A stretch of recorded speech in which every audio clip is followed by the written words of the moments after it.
tunai. Jom sertai Sided Keluarga Malaysia di tempat anda. Keluarga Malaysia siap siaga bencana. Laporan Suruhanjaya Sekuriti Malaysia sejak 2017 sehingga penghujung 2021, sejumlah lebih daripada 98,607 mangsa skam direkodkan dengan nilai kerugian mencecah 3.3 bilion ringgit. Ini bermakna setiap 30 minit, seorang rakyat Malaysia menjadi mangsa kepada skamer yang tidak kira apa jua namanya, Macau Scam, Scam LHDN, Love Scam ataupun African Scam. Daripada modus operandi menawarkan pulangan lumayan dalam masa yang singkat, pemangsa berubah kepada tindakan ugutan undang-undang dengan penyamaran sebagai badan penguatkuasa seperti Bank Negara Malaysia, pegawai kastam maupun pihak lembaga hasil dalam negeri ataupun LHDN. Frasa Macau Scam ini semakin menjadi popular sejak 3 tahun kebelakangan ini, yang berselindung di sebalik modus operandi sebagai pegawai LHDN dan sebagainya. Jawapan yang saya tinjau oleh Timbalan Menteri Dalam Negeri 2 di Parlimen, Datuk Jonathan Yassin, pada Disember 2021 menyatakan golongan lelaki mendominasi carta mangsa skam berbanding wanita. Malah, rekod mangsa skam membuktikan golongan profesional juga tidak terlepas menjadi mangsa perilaku jenayah terkutuk ini. Persoalannya, sampai bila mahu skamer ataupun yang digelar pemangsa ini untuk terus dibiarkan bebas mencari mangsa? Juga, di mana pula penguatkuasa dalam menghidu dan kebijaksanaannya dalam menghidu si pemangsa ini, dan sampai bila pula kita mahu hanya berdiam diri dan membisu seolah-olah membiarkan diri diperangkap oleh pemangsa yang tidak punya harga diri. Anda bersama saya Dina Syaf Salim, tirai analisis minggu ini kembali dibuka.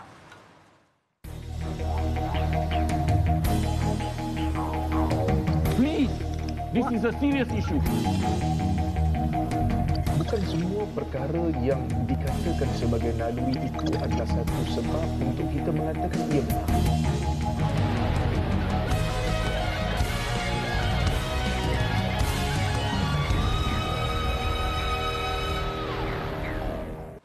Assalamualaikum dan salam sejahtera.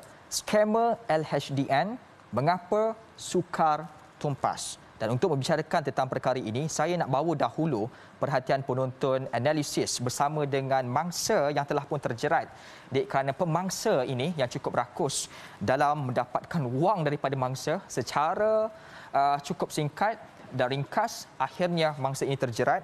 Saya kira beliau sudah pun bersedia bersama dengan analisis secara dalam talian melalui panggilan video call, iaitu Puan Nur Nasifah Muhammad Nasir. Assalamualaikum Puan. Waalaikumsalam. Terima kasih kerana sudi Puan bersama dalam analisis untuk petang ini, berkongsi pengalaman yang dialami oleh Puan sendiri. Puan, permulaan ini saya nak bertanya dahulu, bagaimana Puan boleh terjerat sebenarnya sebagai mangsa skam LHDN? Adakah melalui panggilan telefon, surat maupun email? Okey, bismillahirrahmanirrahim. Terima kasih kepada TV Al-Hijrah kerana menjemput saya. Saya kira ini adalah satu jihad untuk patras skam yang semakin berleluasa ini. Okey, minta kepada Tuan pengisi pada hari ini, saya telah skam melalui panggilan telefon. So, di awal ketika dihubungi oleh skamer ataupun mangsa ini, ada syak wasangka ataupun ketika itu memang yakin ini adalah individu benar daripada institusi yang benar? Masa saya terima panggilan tu, saya memang tak syak lah itu adalah skamer. Sebab dia macam ni saya confident lah untuk bercerita bagaimana saya telah terjebak atau telah diperdaya oleh skamer tu.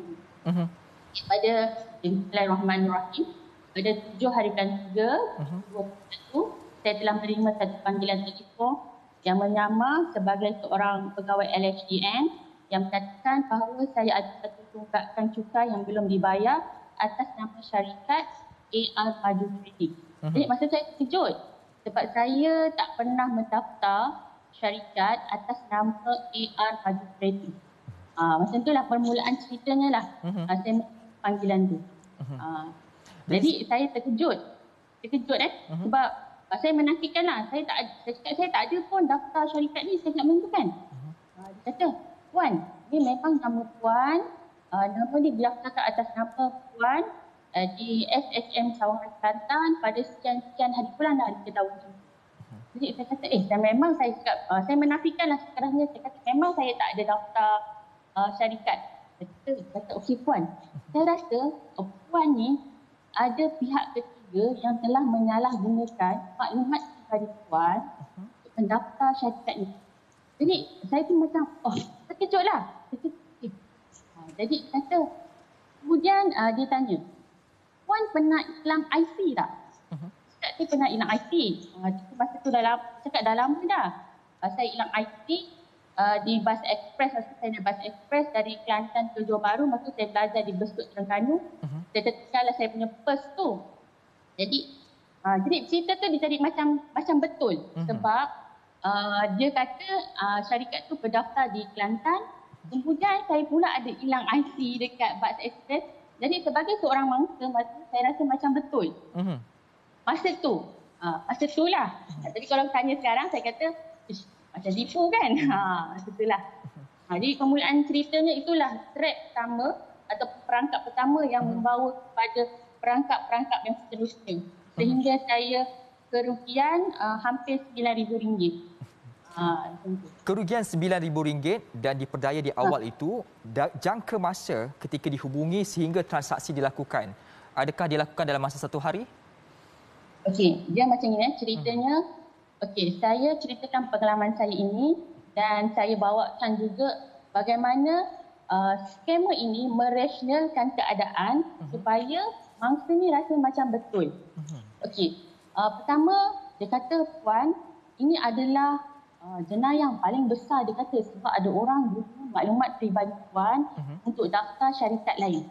Jadi Puan kena buat laporan polis dengan segera kerana Puan punya bank account akan dibekukan oleh bank negara Malaysia sebab Puan tak bayar tak bayar cukai lah. Syarikat ni tak bayar cukai walaupun syarikat tu bukan saya yang daftar. Jadi sekarang Puan kena report polis yang pertama. Saya kata okeylah sebab kita tak salah kan. Okeylah saya kata. Jadi dia pun Puan saya berikan maklumat tentang syarikat ni. Jadi Puan report dekat polis semua tentang maklumat ni. Kemudian Puan minta mereka hantar salinan ke Mahkamah Kota Baru dan juga Bank Negara Malaysia. Saya kata okeylah. Jadi untuk memudahkan Puan, dia kata sekarang kita boleh buat laporan polis melalui telefon dan rakam. Dan rakaman itu boleh diterima pakai oleh Mahkamah Kota Baru dan juga Bank Negara Malaysia. Okey, rasional yang kedua yang kita rasa macam betul sebab sekarang waktu COVID. So saya ingat macam okeylah report polis melalui rakaman kan. Dia kata okey. Dia kata okey. Sekarang Puan cari search IPK Kelantan, nombor IPK Kelantan untuk mengelakkan Puan ditipu. Okay, saya pun tengoklah phone, saya nak search, saya cakap dengan dia, saya tak boleh nak search saya itu sebab saya tengah bertelefon. Saya tak apa Puan. Okey, seterusnya, nasional yang seterusnya. Kita akan sambungkan Puan ke Telekom Malaysia. Telekom Malaysia akan bagi Puan satu nombor telefon, Puan kena salin nombor telefon ni. Jadi kalau Puan terima panggilan, nombor yang sama dengan nombor telefon yang Puan salin, Puan terus angkat kerana itu daripada IPK Kelantan. Okeylah, saya salin, dia call saya pukul 9.7 minit, so dia letak dalam 10.47 terima satu panggilan. Saya terima panggilan, saya hello, saya daripada IPK Kelantan, Saja Azrin Syakab Ituki. Tolong bacakan, untuk mengelakkan penipuan, tolong bacakan nombor yang Telekom Malaysia bagi dengan nombor yang dekat phone Puan tu sama tak? Kata sama lah, saya baca. Okey, betul dia kata. Baca nama dengan IP. Saya pun baca lah. Lepas tu dia kata, okey sekarang Puan nak buat apa? Kita nak buat laporan. Tak apa. Okey, yang seterusnya. Macam mana dibawa mangsa Dia kata, Puan, kalau Puan nak buat report, rakaman ni perlu jelas. Puan tak boleh berada di, orang tak boleh di sekeliling Puan. Dia kata, Puan kena pergi tempat lain. So nampak tak? Masa tu kita tak sadar tu semua dia orang putih. Tarik kita lah. Saya pun, saya kata okeylah, kita pun, saya masuk kat rumah mak, saya nak balik rumah saya sekejap lah. Kereta WhatsApp pergi kat saya dan kebetulan memang tak ada orang lah. Okey puan, boleh kita boleh mulakan rakaman telefon rakaman laporan kita. Saya pun cakaplah semua apa yang disuruh cakap maklumat peribadi saya telah diberikan oleh yang punya.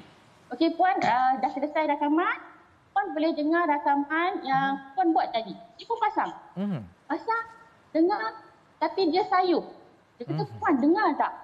Saya kata tak apa-apa dengar. Okay, gini puan, tak apa. Jadi sementara kita nak dengar tu, dia kata, kita nak ambil maklumat bank puan supaya kita dapat bertindak cepat. Bank negara ini tak cepat-cepat bertukar akaun puan. So, di situ rasional yang seterusnya. Dia pun beritahu lah, dia tanyalah berapa simpanan kita, apa sekolah macam tu lah. Okey, di situlah, kalau dia rasa dia boleh makan mangsa tu, dia akan terus budaya seterusnya. Okey, puan, rakaman dah selesai. Kita akan hantar semua laporan kita dekat sampang, hantar dekat bank negara dan puan akan selamatlah, insyaAllah selamat dengan macam ni. Kita pun sebelum tu puan, sebabnya perangkap seterusnya. Kita nak melihat ada tak beberapa individu lain yang menggunakan maklumat peribadi puan dalam kes-kes jenayah yang lain. Dia cakap macam saya kata okeylah. Saya telefon polis Afan dulu, dia kata. Dia pun telefon. Jadi bila dia call antara dia dan Saja Azrina dan Afan, dia macam real tau. Betul-betul macam memang terlatih lah mereka ni. Dan kita dia cakap lagi. Saya pun tak boleh nak. Dia cakap lah. Lepas tu dia kata saya ni terlibat dalam satu pengubahan wang haram dan penyeludupan dadah.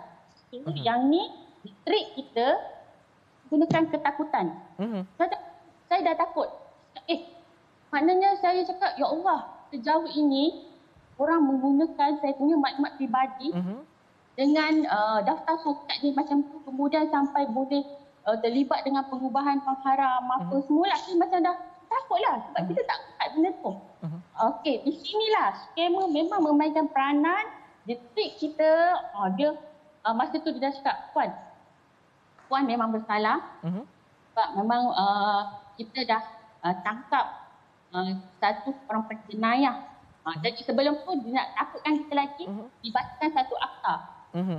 Apa benda lah macam tu. Dia cakap lah, ini adalah kes komersial yang tidak boleh tahu, sangat rahsia, spirit. Saya tidak boleh beritahu walaupun suami. Jadi kita pun macam dah, ini memang betul-betul serius ni. Saya cakap, okey, dia kata, puan tak boleh beritahu siapa-siapa. Sebelum tu dia tanya, bateri ada berapa? Bateri phone, sebab kita nak teruskan komunikasi itu berlaku. Dia nak teruskan communication itu berlaku. Ya, dia nak teruskan musik berlaku. Dia kata kalau bateri phone, kita cepat-cepat cari bateri sebab dia ada kes berat. Kita kena puan kena bekerjasama. Kalau puan tak bekerjasama, puan memang kena tangkap sebab ini adalah kes berat lah, dia kata, berbanding dengan setakat anak puan kena untuk daftar dengan syarikat tu simple sangat. Okey. Puan, bila diminta oleh pemangsa ini untuk tidak mendedahkan kepada sesiapa, ketika itu puan mengikut apa yang telah pun diarahkan ataupun bercerita juga kepada individu yang berada di hadapan ataupun bersama dengan puan? Okey, itulah dan masa situasi saya tu, saya perseorangan. Saya rasa kalau macam saya adalah sesiapa, mungkin saya dalam keadaan ketakutan, mungkin saya cakap, mungkin saya mungkin dah bagi signal lah dekat orang sebelah kan, dekat orang perasan, tapi pasal saya seorang masa tu, jadi saya follow dia orang punya trap tu lah, perangkap dia orang tu lah. Sekarang puan, gini puan, penjenayah Tan Bukiat tangkap, dia memang adalah penjenayah kita cari-cari dia, dan sekarang telah, jadi kita telah diberi kebenaran untuk menggeledah, waran untuk menggeledah rumah dia, tetapi jumpa satu book account yang berdaftar atas nama puan. Dan Tan Bukiat ini menyatakan bahawa puan telah jual akaun bank kepada dia sebanyak RM10,000 dan menerima 20% setiap usaha mendadah. Lepas tu kita terkejut. Saya cakap, saya memang tak buat. Saya cakap, nafikan dan kita dalam ketakutan. Dia kata, okey gini puan. Puan, tapi masa tu banyaklah desakan, lah. dia bagi surat melalui WhatsApp. Kita rasa dan dalam masa tu kita rasa macam betul macam scammer itu merasionalkan keadaan dan kita rasa maksudnya macam betul masa tu dan kita tertipu. Dan saya lepas tu dia kata, okey, Puan nak buat rayuan ke tak? Saya nak. Kalau Puan nak buat rayuan, Puan bertemu dengan satu peguam lah, macam tu dia panggil Datuk Hani. Puan sambungkan talian kepada Datuk Hani. Saya cakap, dia pun sambung, yang Datuk Hani ni lagi serius daripada yang inspektor pula, Sarjan Azrina, inspektor Nadia, pun Datuk Hani. Datuk Hani lagi serius. Puan, apa bukti Puan tak salah apalah, dia tak apa semua kan? Cakap, Puan, betul ke Puan tak menerima sebarang transaksi wang? Tak betul, apa buktinya dia kata. Kata kita, kita mesti ada bukti, cakap saya tak terima betul dia kata, dan kita akan lihat semua transaksi akaun bank Puan untuk mengkaji adakah Puan terima tak duit daripada Tan Chat. Kita rasa macam tu kita tak salah, kita pun membenarkan, kita okeylah you nak cek, aku nak awak nak Datuk nak cek, boleh silakan. Okay, gini. Puan diberi dua pilihan. Satu pilihan, Puan akan ditangkap ditangkap dan direman selama 45 hari dan kita akan settle down kita kes ni lah. Pilihan yang kedua adalah Puan diberi Puan membenarkan pihak AMLA. AMLA. AMLA. Pengubahan wang haram. Ya, kita rasa macam betul kan. Saya cakap okeylah, saya pilih pilihan kedua. Kalau Puan pilih pilihan yang kedua, Puan kena membenarkan bank negara, membenarkan kami buat cek segala akaun bank Puan untuk melihat berlaku tak transaksi antara penjenayah dengan Puan. Jadi Puan kena install satu app, aplikasi app. App ENN, Bank Negara Malaysia app. Kita tengok, kita dalam takut, kita pun masa tu macam masa seorang kan, kita rasa macam bila kita tengok app, kita rasa macam betul. Kita rasa macam betul. Dan kita pun isilah maklumat tu semua. Maklumat tu memanglah komplit lah. Nama bank apa semua. Semualah lengkap, password, IP apa semua. Sebab kita macam tak membenarkan pihak AMLA menyiasat, jadi kita pun rasa macam benda tu betul. Dia pun habis je benda semua, habislah maklumat bank saya. Okay, dia kata, Puan, saya nak bawa kes Puan ni ke mahkamah. Puan bertenanglah, dia kata macam tu lah. Dan perbualan saya selesai pada yang dia call pada 10.47 dan selesai pada pukul 11.42. Hanya 3 orang individu saya bercakap lah, Sarjan Azrina, Inspektor Nadia, Datuk Hani itulah yang menyapa semua itulah. Polis semua, semua itulah.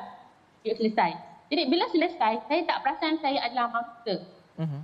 Hinggalah saya drive, ambil kereta drive nak balik rumah mak. Benda tu tak lama 11.40 selesai sampai rumah mak sebab tak jauh. Saya detik hati saya macam ni. Apa benda lah syarikat AR Maju Trading tu nak guna nama aku. Jadi aku nak tengok benda ada tak nama syarikat tu dekat Google lah. So, semakan itu dibuat selepas berurusan itu berlaku? Ya, selepas dah selesai 11.47, 11... Puan, ringkas. Saya nak tanya satu perkara. Isu berkaitan dengan skamer ini bukan satu perkara baru. Ketika dihubungi ketika itu, Puan ada rasa terdetik ataupun tidak sedikit bahawasanya Puan sedang dijerat? Memang tidak ada? Baik, ini satu perkongsian cukup baik diberikan oleh salah seorang mangsa yang telah pun bercerita kepada kita secara langsung, kisah secara keseluruhan. Dan saya sengaja membiarkan Puan Nur Nasifah ini untuk bercerita kepada penonton dalam analisis situasi ketika di awal dihubungi sehinggalah transaksi itu berlaku supaya semua rakyat Malaysia boleh mendapatkan maklumat dan juga pengalaman daripada perkongsian secara real situation itu sendiri berlaku. Terima kasih Puan Nur Nasifah Muhammad Nasir. Selepas ini, saya akan bersama pula dengan 2 orang panel, seorang daripada LHDN sendiri dan seorang daripada pakar kriminologi yang mana akan berkongsi dan merespon balas berkaitan tentang situasi yang dialami oleh salah seorang mangsa yang telah pun bercerita kepada kita sebentar tadi. Semuanya selepas ini, jangan ke mana-mana, analisis kembali seketika.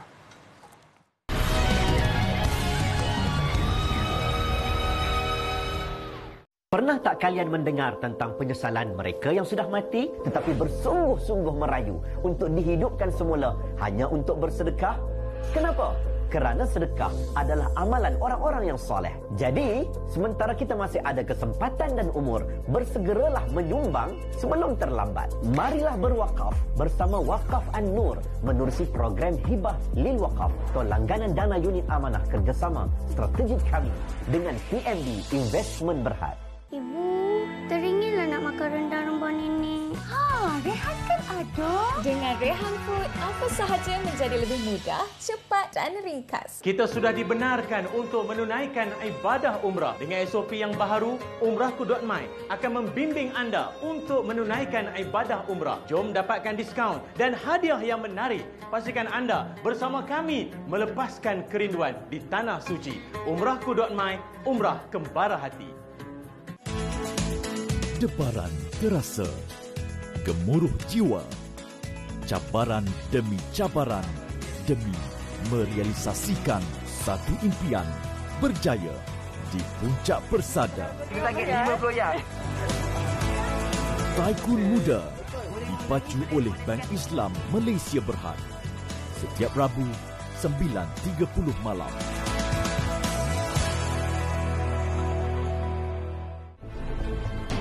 Dekat tapi jauh. Silaturahim kita seumpama subhanallah berada di hujung tanduk. Kita melihat peristiwa ini dan bahkan kita sendiri pun termasuk dalam kelompok ini. Tak perlu kita nafikan lagi. Kita hanya memberikan salam hanya kepada orang yang kita kenal. Bahkan lebih dahsyat sekarang ini, orang yang kita kenal lagi kita tak bagi salam, tuan-tuan.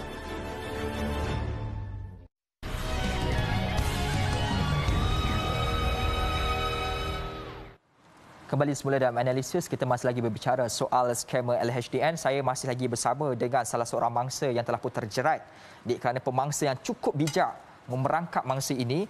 Puan Sifa, tadi diceritakan cukup panjang lebar bagaimana daripada keadaan merasionalkan pemikiran puan sehingga terjerat kepada pemangsa ini.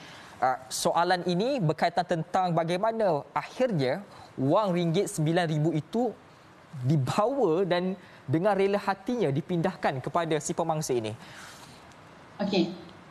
Lepas saya sebenarnya lepas dia dapat maklumat saya tu, maklumat saya yang saya isi daripada app tu. Kemudian app tu dia sebenarnya dia boleh godam saya punya phone. Sebab bila kita nak buat transaksi online, kita akan terima TAC number kan biasanya keselamatan. Tapi TAC number tu dia tak sampai pada saya. Dia sampai kepada scammer lah. Jadi scammer bila dia dah dapat nombor TAC tu, dia dah boleh ambil lah semua duit dalam akaun bank dengan mudah lah. Macam tu lah dia punya, maksudnya dia punya modus operandi yang terkini adalah dia bukan merelakan hati kita pergi transfer duit ke tak. Dia trick kita, dia perdayakan kita untuk isi maklumat dan dia download app tu sehingga boleh godam kita punya handphone dan ambil kita punya duit. So itu maknanya scammer ni berevolusi dan juga bertransformasi mengikut keadaan dan mereka semakin maju untuk memperdayakan mangsa lah. Itu saya kata cerita lah. Akhirnya kemajuan teknologi itu yang kita sangka-sangkakan boleh memberi manfaat kepada kita juga boleh memerangkap kita akhirnya. Baik, terima kasih kepada Puan Nur Sifa, Muhammad Nasir. Saya nak berbalik terus kepada dua orang panel di studio yang saya kira tidak sabar untuk memberi respon balas berkaitan tentang perkara ini. Saya perkenalkan dahulu dua orang ahli panel bersama saya di studio pada waktu ketika ini. Pertama sekali itu Profesor Maja Dr. Gershina Ayu Mat Saad, seorang pakar kriminologi dan juga psikologi daripada Universiti Sains Malaysia. Assalamualaikum, Doktor. Terima kasih. Juga bersama dengan saya itu Encik Saidul Sahri Al-Kamal, merupakan Ketua Penolong Pengarah bagi Lembaga Hasil Dalam Negeri LHDN. Terima kasih Encik Saidul bersama dengan saya. Pertama ini saya nak bersama dengan Encik Saidul dulu. Respon balas berkata tentang pengalaman yang dialami, mimpi ngeri yang dialami salah seorang mangsa telah pun bersama dengan kita tadi. Adakah ini kisah-kisah biasa yang sering kali diadukan kepada LHDN? Okey, terima kasih Dini atas soalan tu. Pertama sekali terima kasih TV Al-Hijrah kerana menjemput Lembaga Hasil Dalam Negeri Malaysia untuk kita menceritakan di pihak lembaga hasil. Ini yang sebenar, bukan skamer. Jadi dalam penceritaan Puan Nasifah tadi, keyword dia yang saya nampak adalah merasionalkan keadaan. Jadi apabila mangsa menerima panggilan telefon dan juga diberikan maklumat-maklumat bahawa berlaku penipuan dan juga namanya telah disalahguna, walaupun dia tidak ada nombor cukai sekalipun. Jadi dia punya cerita yang diberitahu kepada mangsa tadi adalah namanya telah disalahguna. Jadi sebenarnya tak sampai pun kat Lembaga Hasil dan Negeri Malaysia.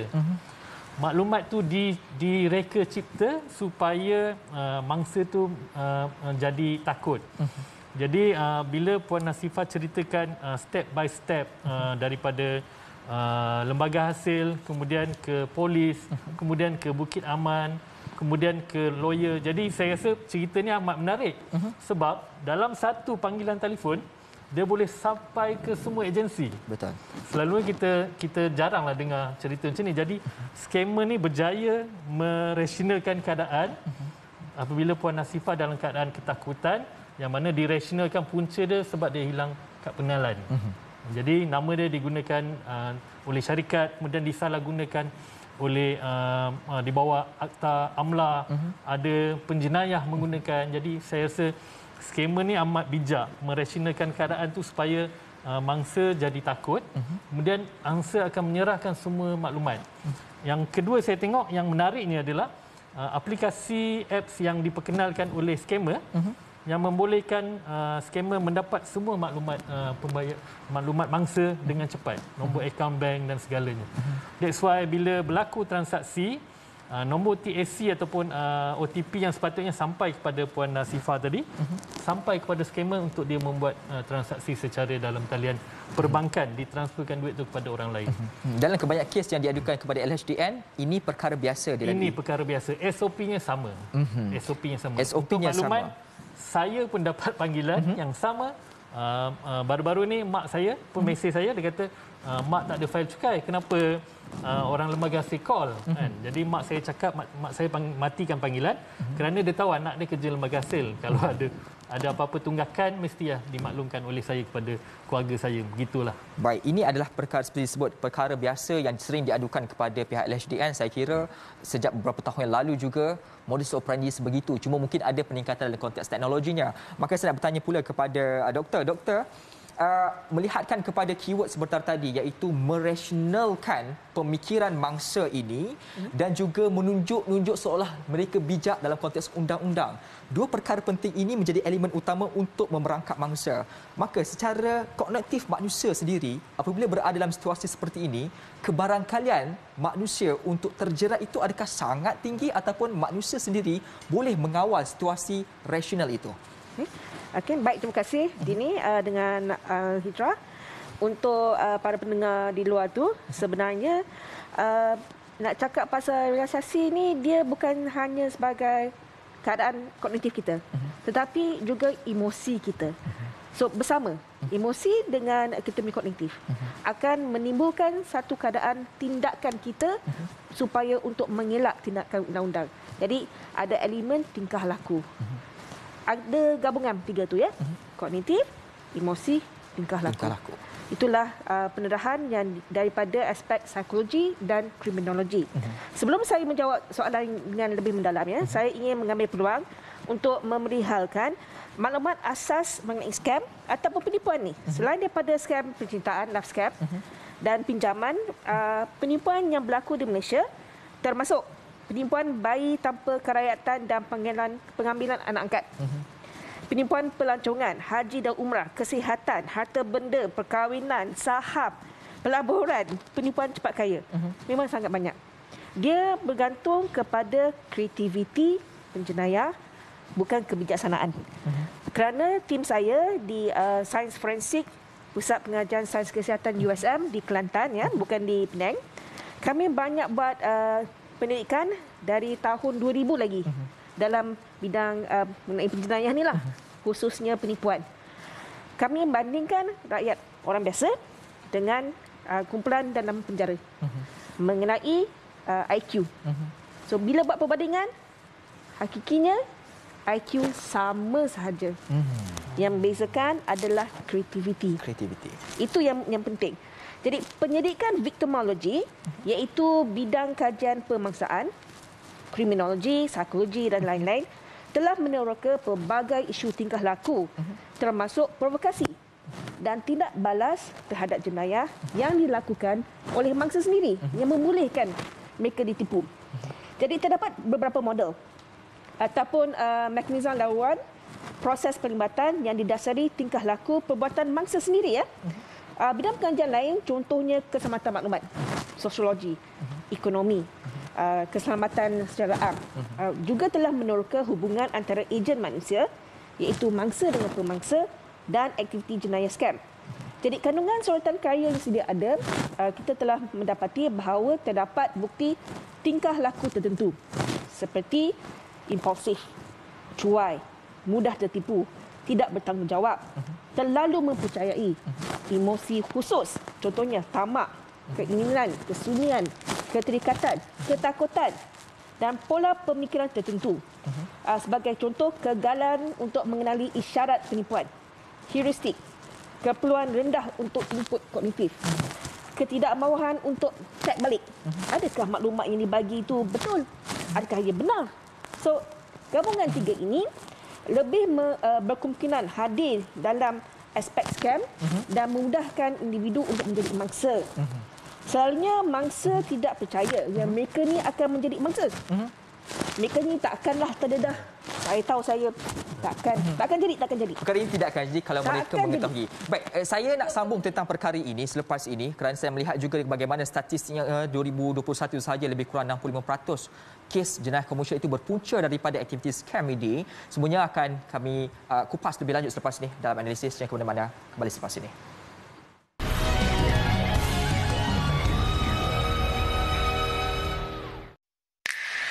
Ayo bercuti ke negara Balkan bersama Kembara Sufi Travel and Tours. Travel agency yang mengutamakan keselesaan anda. Pakej terhebat. Menjadikan percutian yang menarik? Hubungi Kembara Sufi Travel and Tours, penaraju pakej pelancongan Muslim terbaik. Seperti bersedekah pada bulan Ramadan. Itulah kelebihan kalau kita bersedekah pada hari Jumaat. Ayuh berinfak dan berwakaf pada pembinaan Kompleks Surau Al-Mujahidin, Taman Desa Surada, Seksyen 8, Bandar Baru Bangi. Jangan lepaskan janji Allah untuk kita nikmati rezeki dan pahala berganda-ganda. جلوبال الهجرة العربية لهذا الأسبوع ستلقي النظر على أثر الحرب على الأوكرانيين والروسيين.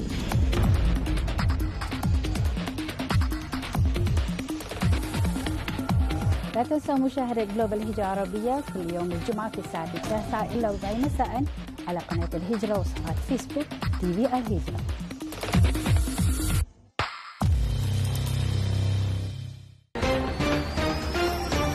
Hampir 100 pesawah kerugian tanaman padi musnah susulan banjir luar jangka baru-baru ini. Kemusnahan kira-kira 500 hektar tanah padi itu turut diburukkan lagi dengan banjir termenung yang mencecah seminggu untuk surut sepenuhnya.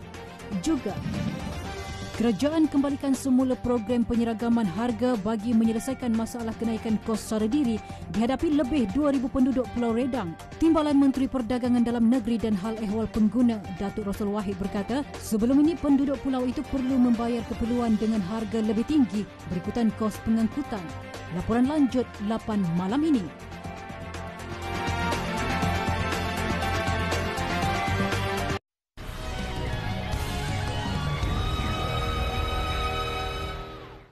Kembali semula dalam analisis, Dr. Geish berkaitan tentang kajian dibuat sebentar tadi menilai soal kebijaksanaan ataupun kreativiti itu. Bagaimana hasil dapatannya tadi?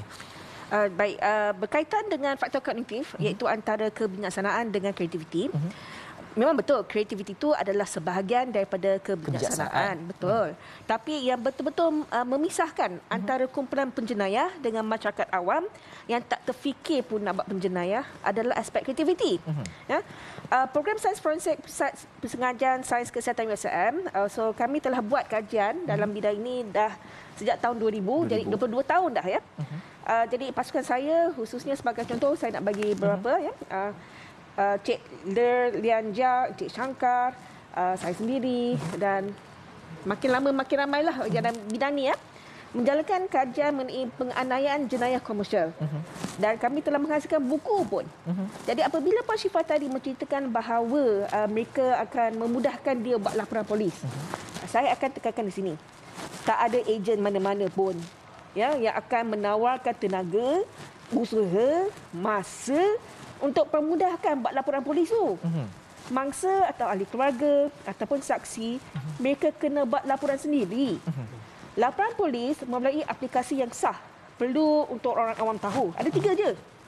Iaitu VSP. Iaitu Volunteer Smartphone Patrol. App yang sah lah Yang kedua, Save Me 999 Police. Yang ketiga, SSO PDRM. Iaitu Sistem Semakan Polis. Itu je yang ada 3. Kalau ada individu mana-mana suruh minta ataupun paksa rela untuk kita download aplikasi, bahaya. Hanya 3 ni saja je boleh. Setakat ni lah. Jadi taktik scammer tu kata dengar balik rakaman report. Ataupun dia suruh kaitkan dengan agensi A, B, C, D, macam-macam agensi So apabila dia suruh buat kita macam tu, malangnya itu sebenarnya MO. It's actually an MO. Untuk meyakinkan mangsa adalah mirip seperti prosedur sebenar laporan polis yang dibuat secara tulisan dalam borang laporan. Yang dikaitkan dengan amla, bank negara, itu sebenarnya MO. Itu adalah bukan strategi ataupun kreativiti yang dilakukan oleh pemangsa seperti disebut tadi. Beza mereka ini lebih kreatif daripada kebijaksanaan mangsa-mangsa ini. Saya nak semak tentang satu laporan dikeluarkan oleh Pengarah Jabatan Siasatan Jenayah Komersial JSJK Bukit Aman, iaitu Datuk Seri Muhammad Zakaria Ahmad, memaklumkan 2021 sahaja sejumlah 65% daripada jenayah komersial datang daripada aktiviti skam yang antaranya terdiri daripada skam LHDN. Maka soalan ini saya nak bertanya dahulu kepada Dr. Gash. 65% jumlah yang cukup besar sebenarnya untuk 2021 saja.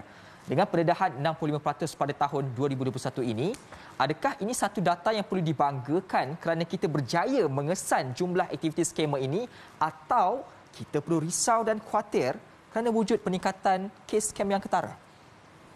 Baik, untuk jawapan yang tu, untuk soalan yang tu jawapan dia tak ada yang pendek.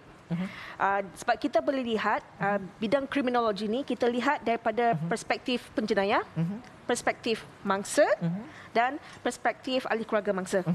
Jadi daripada perspektif pemangsa iaitu penjenayah sendiri, satu benda yang seronok bagi mereka. Kerana aktiviti skam ni adalah merupakan satu jenayah malangnya sangat lumayan.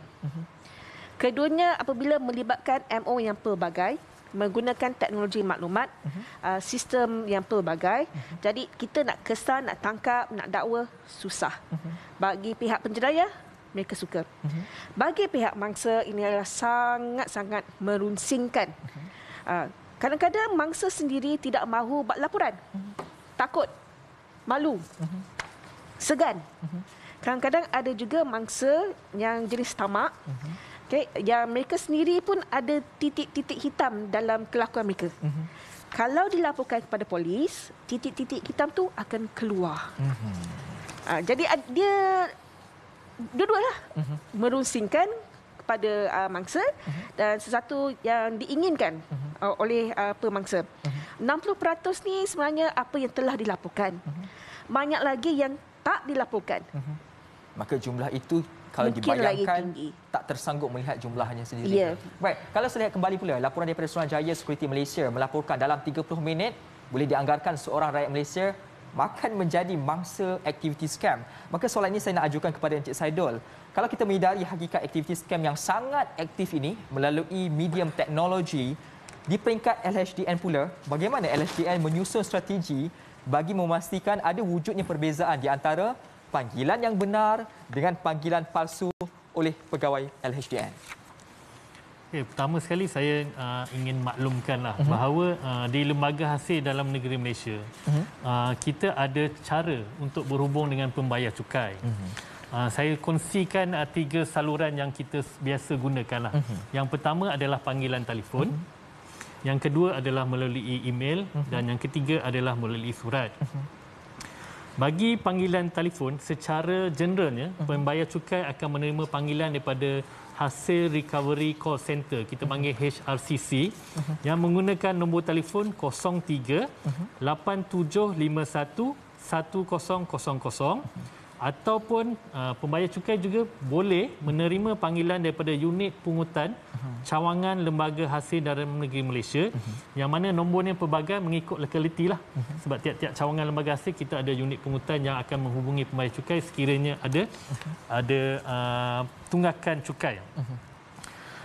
Setiap panggilan sebenarnya kita maklumkan kepada pembayar cukai ada tunggakan cukai. Kedua, kita maklumkan kepada pembayar cukai untuk membuat bayaran secepat mungkin. Ketiga, kita maklumkan pembayar cukai supaya hadir ke pejabat untuk perbincangan sekiranya tiada kemampuan untuk membuat bayaran. Jadi, LHDN tidak akan sama sekali meminta sebarang maklumat peribadi melalui telefon. Ada kes di mana saya dimaklumkan oleh sahabat saya, panggilan seperti mana yang tadi berlaku, skema telefon, kemudian skema menggunakan mesin automatik memaklumkan bahawa ada tunggakan cukai. Kemudian bila tekan kosong akan disambungkan kepada pegawai. Jadi dia tekan kosong, pegawai tu skema tu cakap, "Ya cik, boleh saya bantu?" Jadi kawan saya kata, "Awak yang call saya, kenapa saya nak bantu awak kan?" Jadi kawan saya kata, "Apakah tunggakan cukai atau apakah yang saya perlu buat?" Jadi untuk tujuan verifikasi, bolehkah encik memberikan nama dan juga nombor kad pengenalan encik? Skema tu minta maklumat, padahal sepatutnya pihak yang menghubungi orang yang ada tunggakan cukai itu dia yang ada maklumat.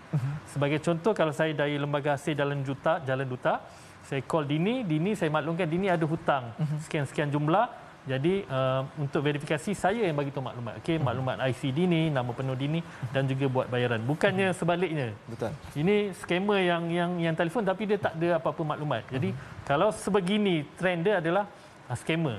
Mereka yang tak tahu maklumat tapi dia telefon orang untuk dapatkan maklumat daripada mangsa-mangsa ni. Kalau kaedah lain adalah melalui email dan juga surat. Email dan juga surat ni adalah kaedah yang biasalah. Sekarang ni kalau dulu surat saja, sekarang kita dah menggunakan kaedah email supaya pembayar cukai boleh balas reply pada kita dan maklumkan apa masalah yang dah hadapi ataupun berserahkan dokumen. Jadi kita tak akan bagi email yang ada link, kena klik, kena download aplikasi, tak ada. Kita bagi email maklumat saja. Just kalau saya nak share, sekarang ni musim e-filing. Jadi ramai orang yang memfailkan borang BE mereka ke lembaga hasil. Kemudian mereka mengharapkan refund dalam tempoh 14 hari hingga 30 hari selepas dihantar borang secara online tadi. Jadi musim ini nampaknya digunakan oleh skamer dengan menghantar phishing email. Email yang cuba mendapatkan data, maklumkan bahawa cik ada refund, jumlah akan dimasukkan ke akaun cik sekiranya cik klik link ini. Jadi nampaknya skamer berevolusi dengan menggunakan apa yang event-event yang berlaku di dalam LHDN ini. Dan saya nak meninjau juga tentang satu perkara yang menarik untuk kita dasari bila kita menyentuh mengapa isu ini masih lagi tidak pernah tumpas.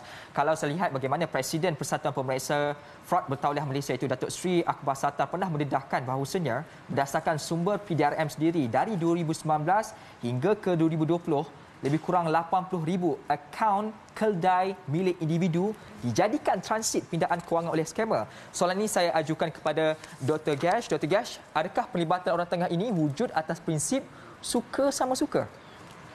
Okey, baik. Sedikit dan individu skamer ni sebenarnya berusaha membuat penampilan sebagai pegawai yang berkuasa, mempunyai autoriti, macam kawan kita, kenalan kita, nama pun lebih kurang sama. Okay, mampu menimbulkan rasa was-was, panik, keinginan untuk membela diri, untuk mengelak daripada kenakan tindakan undang-undang. So dalam erti kata yang lain, individu-individu dalam skam menyamar sebagai penjawat awam atau pegawai bank sebagai taktik menyakitkan mangsa untuk menyerahkan wang mereka. Kadang-kadang memang ada kawan kita dalam LHDN, pegawai LHDN sama nama. So bila dia sebut, oh saya ni sekian-sekian daripada LHDN, alah takkan tak ingat. Mereka pun, oh betul nama saya tu, dan dia memang kerja dalam LHDN. So kadang-kadang dia ada mengambil elemen di situ kerana ada pertalian sosial pun ada. Ada yang kena ugutan ekonomi. Dia sebenarnya pelbagai. Bergantung kepada kreativiti. Scammer biasanya mempelajari teknik atau lebih dikenali sebagai modus operandi dari motif, dorongan dan konteks sosial sekeliling mereka. Dari masa ke masa, ia menjadi lagi mudah. Dan mereka ni kongsi skrip. Kalau pancingan mangsa, dia tak boleh ikut jalan ni. Ada skrip sebelah lagi satu. Ada skrip satu lagi. So dia akan usaha sampai membolehkan dia dapat kewangan daripada mangsa itulah. Ya. Jadi untuk menjadi mangsa scam mungkin disebabkan oleh satu atau lebih perkara berikut, iaitu kuasa dan legitimasi yang dipaparkan oleh penipu. Sama ada dia sebagai kawan kita ke, sebagai autoriti yang sebetulnya ke, tarikan visceral, pemerasan, tekanan, naif, paksa bela, tidak melakukan pendidikan atas semakan. Betul ke dini kawan kita? Sebagai contoh ya. Validation, pengesahan sendiri. Mereka terus percaya. Saya ni sekian-sekian daripada LHDN. Betul lah tu apa dia kata tu. Yang mesti betul. Jadi, kadang-kadang dia adalah victim facilitation, iaitu menyiratkan terdapat ciri kepribadian tertentu dalam mangsa yang dikaitkan dengan kemungkinan individu terus menjadi mangsa scam. Untuk menjadi tindakan yang dilakukan seperti itu, adakah ianya dilakukan secara rambang, cuba-cuba nasib, ataupun memang ada satu data maklumat khas yang ditujukan terus kepada individu A? Hari ini saya nak tuju kepada individu A, maka skripnya itu perlulah sentiasa menjurus kepada individu A, ataupun ia dilakukan secara rambang? Oleh kerana kreativiti. Jadi mereka akan buat satu pancingan rambang. Kedua, malang sekali telco di Malaysia, malang sekali ya. Ada yang telah jual maklumat. Jadi dapat nombor telefon. So sama ada dia akan telefon orang secara rambang ataupun sudah ada satu sinaran. Dan dia akan ikutlah. Hari ini saya nak buat 100 panggilan. Tengoklah mana yang kena. So mereka buat bukan sahaja melalui panggilan, WhatsApp pun boleh ataupun recorded message. Baik. Apa boleh. Jual maklumat ini, selepas ini saya akan meninjau lebih dalam lagi berkaitan tentang kebocoran maklumat. Semuanya saya akan tanya kepada dua individu di pentas analisis ini. Jangan ke mana-mana, kita nak berehat seketika. Kembali selepas ini.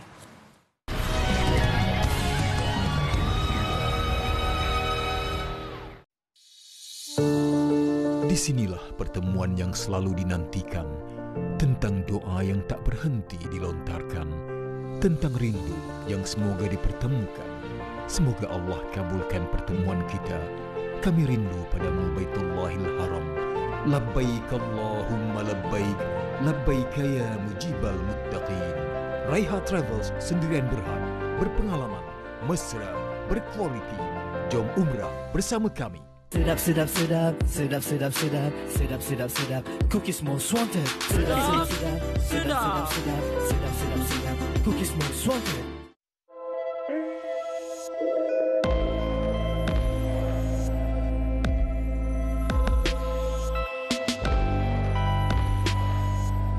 Jus Visirih Premium, minuman jus wanita yang dicipta untuk meningkatkan tenaga wanita secara menyeluruh. Dapatkan Visirih sekarang dari wanita untuk wanita. Mantap je Visirih.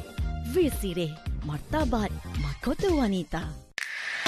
Ayo bercuti ke negara Balkan bersama Kembara Sufi Travel and Tours. Travel agency yang mengutamakan keselesaan anda. Pakej terhebat. Menjadikan percutian yang menarik? Hubungi Kembara Sufi Travel and Tours, penaraju pakej pelancongan Muslim terbaik. Allah Subhanahu Wa Taala telah memerintahkan para hamba-hambanya untuk sentiasa mengambil makanan yang halal. Dan Nabi SAW di dalam hadis yang begitu banyak telah menjelaskan bahawasanya orang yang mengambil harta yang haram, orang yang makan daripada sumber yang haram, itu akan mendapat kemurkaan daripada Allah Subhanahu Wa Taala.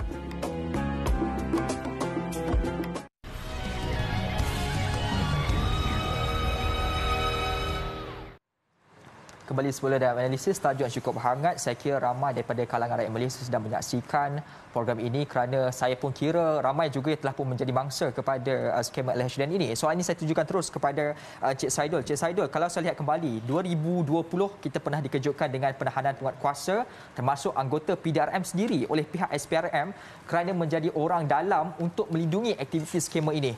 Fungsi mereka jelas bocor maklumat bantuan operasi skema, Pakatan Win-Win Situation juga berkaitan tentang bocor data peribadi.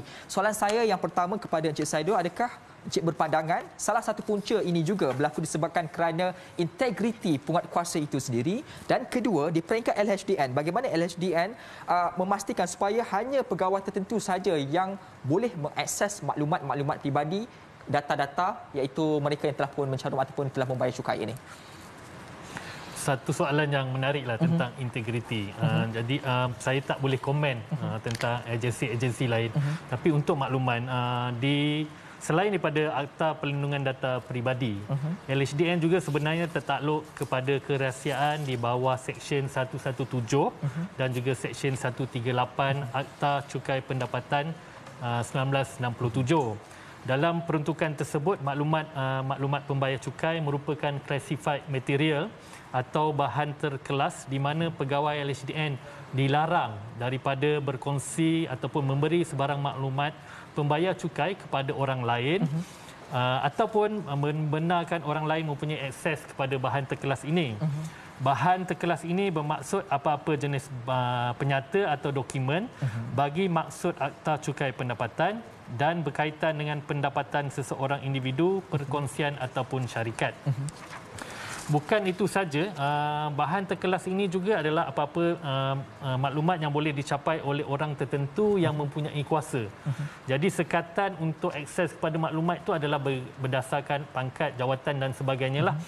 Dan jika pegawai lembaga hasil didapati bersalah, mereka boleh disabitkan kesalahan kerana gagal menyelia maklumat pembayar cukai. Seseorang pegawai itu boleh dikenakan denda tidak melebihi RM4,000 ataupun dipenjarakan tidak lebih dari setahun ataupun kedua-duanya sekali. Jadi secara amnya, pegawai lembaga hasil diberi kuasa untuk mendapatkan maklumat.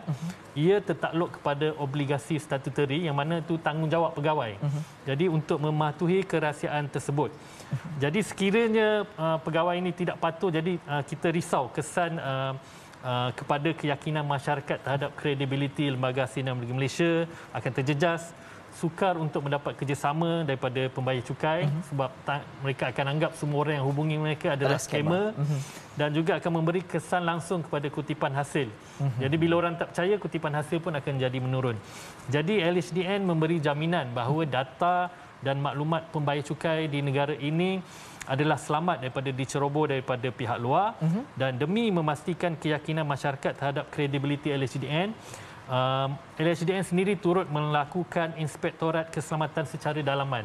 Jadi secara rutin di antara ini nak memastikan dalaman, supaya integriti dalam kalangan pegawai LHDN sendiri berada dalam keadaan yang terbaik. Betul. Dan ini saya nak bertanya pula kepada doktor. Doktor, kalau saya lihat kembali bagaimana pengarah urusan dan ketua editor E-Security dan Privacy Channel, Profesor Madya Kolonial Bersara Datuk Dr. Hussein Jazri berkata, sedikit berkaitan jenayah cyber ini sendiri dilihat semakin kreatif saban tahun. Malah kita dengar sendiri bagaimana hebatnya wujudnya aplikasi yang boleh terus menggodam segala-galanya. Maka satu persoalan yang timbul, si pemangsa ini sudah cukup kreatif. Jadi mereka yang menangkap pemangsa dan juga yang menjadi mangsa ini, adakah kita juga kreatif? Okey. Mengenai kreativiti itu terpulang kepada individu lah. Sebab tahap kreativiti seseorang adalah berbeza. Nak katakan supaya semua pegawai LHDN, penguatkuasa perlu kreatif, tak juga. Kerana satu, dia bukan satu sifat yang semula jadi. Maksud saya, semua orang wajib ada kreativiti. Tak juga. Sebab kadang-kadang ada tugasan yang tak perlu kreativiti. Dia kena kebijaksanaan. So mereka ada tahap-tahap dia. Sekarang ni program Forensic Science ni kami buat pemprofilan. Jadi memang sebagai contoh, kita telah bantu KDN membangunkan SPIR, SPIER yang pihak polis guna sekarang ni, dan pelbagai profil. So dalam tu aspek kreativiti kita tidak tekankan sangat kerana kita lebih kepada keinginan untuk menegakkan keadilan, untuk memerangi penjenayah. So kemungkinan kita kena kemaskinilah, masukkan elemen kreativiti di situ. Sebab apabila kami buat profil tu, pengurusan dia bukan pada kreativiti. Cuma apa yang boleh dilakukan ya oleh orang awam kalau mereka terima maklumat ini, mereka kena menggunakan akal sendiri lah ya. Sebagai contoh, penyelidikan kematangan pemikiran, pengetahuan, tahap kesedaran, logik. Jadi ini semua boleh dimasukkan dalam pihak berkuasa untuk menunjukkan mereka ni sebenarnya adalah lebih, dalam kata lain, lebih pandai lah. Kerana kepandaian itu boleh lebih tinggi daripada kreativiti seseorang tu. Sebagai contoh, pengetahuan mengenai penipuan. Pihak kuasa, orang awam perlu tahu apakah kategori penipuan, bagaimana MO penipuan. Yang keduanya, tahap kerjasama yang diberikan kepada scam itu sendiri. Kalau si scammer tu dah mula start macam-macam skrip dan sebagainya, scam mangsa tu dia kena tahulah ini scam ke tak scam. Saya nak meneruskan saja ke, nak dengar lagi ke? Sebab pada setiap masa apabila scam itu berjalan, mangsa mempunyai peluang untuk tutup je phone. Kenapa nak kena teruskan? Lagi lama dia meneruskan, berarti lagi banyaklah ruang untuk peluang dan kerjasama. Baik, menutup perbincangan kita, ini satu tajuk yang saya kira tidak cukup kalau 1 jam untuk kita berdiskusi kerana kesnya juga tinggi, banyak kreativiti itu juga perlu kita meninjau secara menyeluruh. Cuma di penghujung ini sebagai merangkumkan perbincangan kita, kedua-duanya kita bergerak ke hadapan dan kita perlu bijaksana dan lebih kreatif jugalah berbanding dengan penjenayah ini. Doktor, di peringkat Badan Penguatkuasa juga memainkan peranan yang cukup penting. Apa langkah keterhadapan dalam membantas aktiviti ini secara gerila? Di peringkat LHDN pula, bagaimana untuk orang awam supaya mereka ini lebih bijak dalam menyantuni sebarang bentuk panggilan daripada pihak LHDN, kononnya daripada LHDN itu sendiri. Doktor dahulu, 1 minit. Kalau kita nak mengawal diri sendiri, kita kena memang guna kreativiti, menggunakan kebijaksanaan, mendapat pendedahan apakah itu scam. Jangan beranggapan bahawa saya ni tak mudah jadi mangsa ni. Kebanyakan yang saya lihat, kajian pendidikan tim saya, selalu jawapan macam itulah. Saya tak akan jadi sehingga terjadi. Lepas tu kalau nak mendapatkan duit, itu yang soalan yang kedua paling biasa kami dapat. Dapat tak duit tu balik? Jawapannya tidak akan. Baik. Jangan harap. Baik. Encik Saidul. Okey, Lembaga Hasil dan Bagi Malaysia sentiasa berusaha. Kita berusaha memastikan keselamatan masyarakat agar tidak tertipu dengan skamer. Jadi kita dari masa ke semasa sentiasa mengeluarkan kenyataan media dan juga memberi peringatan, mengeluarkan infografik, mengadakan sesi perkongsian di televisyen dan juga di radio, dan juga menyampaikan maklumat dengan kerjasama agensi seperti SKNM dan juga polis. Dan suka saya kongsikan bahawa sekiranya ada menerima panggilan daripada Lembaga Hasil dan Bagi Malaysia, lembaga tak kiralah skamer ataupun yang betul, yang pertama sekali buat pengesahan. Buat pengesahan dengan menelefon ke Hasil Care-Line di nombor telefon kita 03-8911-1000 atau sekiranya pembayar cukai daripada luar negara boleh dial ke 603-8911-1100. Mudah je. Ada terima panggilan daripada lembaga hasil yang betul atau skamer, buat semakan pengesahan dahulu. Kita tak marah kalau taxpayer letak telefon dulu untuk buat semakan. Kita akan telefon semula. Ini satu nasihat yang cukup berguna. Semak dahulu, barulah teruskan perbincangan ataupun hubungan daripada telefon bimbit itu sendiri yang dilakukan antara mereka yang menelefon ataupun mereka yang sedang menerima panggilan tersebut. Baik, terima kasih diucapkan kepada kedua panel, iaitu Profesor Madya Dr. Gershina Ayumat Saad, juga Encik Saidul Sahri Al-Kamal. Baiklah saudara, sejak 10 tahun lalu, pelbagai sebenarnya kempen telah pun dilaksanakan bagi tujuan untuk mewujudkan kesedaran awam bagi memerangi jenayah penipuan skam ini. Namakan apa sahaja jenis kempen sekalipun, baik daripada kempen anti-scam, hashtag tak nak scam, malahan kemarin saja di peringkat KDN sendiri telah pun melancarkan satu kempen Kita Demi Negara bertujuan untuk memerangi isu jenayah di negara ini. Semuanya dilancar secara sepadu melalui pelbagai agensi dan juga peringkat institusi. Namun, semua kempen kesedaran ini tiada erti sekiranya kita sendiri lupa untuk menjadi pengguna yang bijaksana. Jenayah ada di mana-mana sahaja Kini, yang namanya penguatkuasa dan diri sendiri perlu punya kesedaran yang tinggi dan membantras dengan padu. Prinsip due diligence, semak dan semak dan semak perlu menjadi practicality dan jangan pernah berhenti. Saya Dini Ashraf Salim menutup tirai analisis minggu ini. Selamat petang Malaysia.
Tak apa, biar lambat asalkan selamat.